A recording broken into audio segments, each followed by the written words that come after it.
News, सच जरूरी है।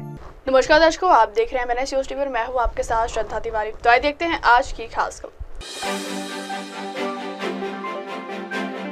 एकनाथ खड़से और फडणवीस की मुलाकात से कयासों को लगी खबर। बुर्का पहनकर फर्जी मतदान, मेक इन इंडिया हुआ विफल, प्रधानमंत्री करे स्वीकार। तो आइए देखते हैं खबरें विस्तार से। एकनाथ खड़से और फडणवीस की मुलाकात से कयासों को लगी पलक। मुंबई रकांपा शरद पवार गुट के नेता एकनाथ खड़से और मुख्यमंत्री देवेंद्र फडणवीस की मुलाकात से राजनीतिक हलकों में कयासों का दौर शुरू हो गया। इस मुलाकात के बाद खड़से की भाजपा में वापसी की अटकलें तेज हो गई है। खड़से करीब 4 दशक से भाजपा से जुड़े हुए थे। इन्होंने 2016 में अपने परिवार से संबंधित विवादास्पद भूमि खरीद के कारण फडणवीस के नेतृत्व वाले मंत्रिमंडल से इस्तीफा दे दिया था। बाद में उन्होंने भाजपा छोड़ दिया और शरद पवार के नेतृत्व वाली रकांपा में शामिल हो गए। पिछले साल लोकसभा चुनाव से पहले खड़से ने भाजपा में लौटने की कोशिश की थी, लेकिन बात नहीं बन पाई थी। उसके बाद उन्होंने फडणवीस पर पार्टी में उनकी वापसी को रोकने का आरोप लगाया था। सूत्रों के मुताबिक बुधवार को बताया गया कि खड़से ने मुंबई में फडणवीस से आवास पर मुलाकात की। दोनों नेताओं के बीच यह मुलाकात मंगलवार रात फडणवीस के मौजूदा आधिकारिक बंगले सागर में हुई। खड़से ने किसी निजी काम के मुख्यमंत्री से मुलाकात की। यह कोई राजनीतिक मुलाकात नहीं थी। सूत्र ने इस बात का खुलासा नहीं किया कि बैठक में क्या और किन मुद्दों पर दोनों नेताओं के बीच बातचीत हुई। अगली खबर, बुर्का पहनकर फर्जी मतदान।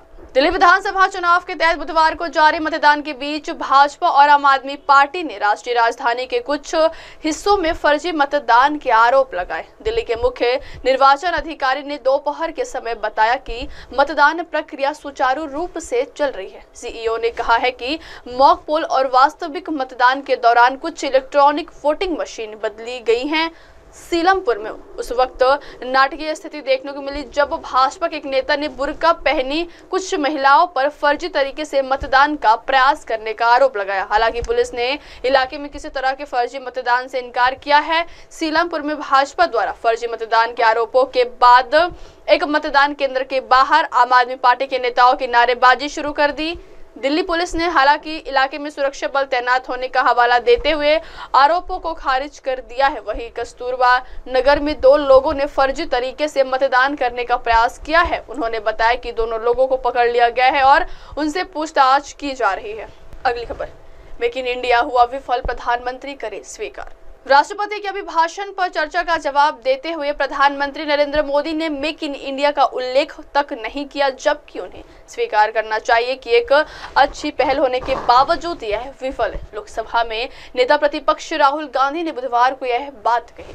उन्होंने यह भी कहा कि उत्पादन और प्रौद्योगिकी के संदर्भ में चीन का मुकाबला करने के लिए दूरदर्शिता और रणनीति की जरूरत है। कांग्रेस के पूर्व अध्यक्ष राहुल गांधी ने एक्स पर पोस्ट किया, प्रधानमंत्री जी, आपने अपने भाषण में मेक इन इंडिया का जिक्र तक नहीं किया। प्रधानमंत्री को यह स्वीकार करना चाहिए कि मेक इन इंडिया एक अच्छी पहल होने के बावजूद असफल है। विनिर्माण क्षेत्र में 2014 में सकल घरेलू उत्पाद 15.3% था, जो कि गिरकर 12.6% हो गया है। यह पिछले 60 वर्षों में सबसे कम है।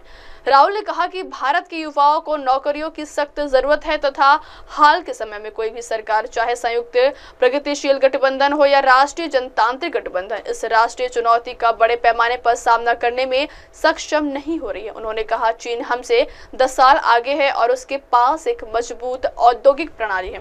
यही बात उन्हें हमें चुनौती देने का आत्मविश्वास देती है। उनके साथ प्रभावी ढंग से प्रतिस्पर्धा करने का एकमात्र तरीका हमारी अपनी उत्पादन प्रणाली का निर्माण करना है। अब वक्त हो चला दर्शकों ब्रेक से लौटने के बाद देखिएगा देश और दुनिया की तमाम बड़ी खबरें। बने रहिए MNS न्यूज टीवी पर। नमस्कार। नमस्ते, मैं हूँ वैशाली माड़े और आप देख रहे हैं MNS न्यूज। देखते रहिए MNS। आप देख रहे हैं MNS न्यूज, सच जरूरी।